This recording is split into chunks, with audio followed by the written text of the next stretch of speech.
Having your video off in an online meeting is the equivalent of having a blanket over yourself in a real life meeting.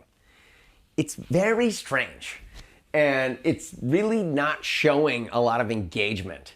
And when you're presenting and you see like, oh, all these people have their video off, you start questioning, are these people listening? Are they engaged? Do they even care? Are they even there? Or are they just showing up because they're supposed to? And a lot of self-doubt can happen, and we can start to really shrink. So as a presenter, there's a couple things you can do. You can say, please turn your videos on. You can actually try and call on someone who you see has their video off and ask them a question. See if they're there. You can write it in the chat box. Please turn your videos on because we need to connect and see each other. Of course, there are moments where maybe you need to turn your video off. You need to get up, you need to get something, or, those happen. But for the most part, if we're gonna be in this space, let's have our videos on. Let's show that we're engaged. Let's give good body language that's generous and supportive.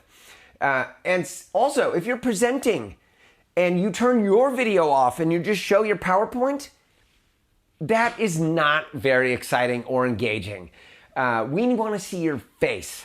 Your face and how you care about the content is way more interesting than a PowerPoint slide could ever be. And if the PowerPoint is that important, you can email it to us afterwards, and we can then look at it. But we want to see you. That's where the energy and passion comes from. And that's where we get on board your big ideas, not by reading the screen.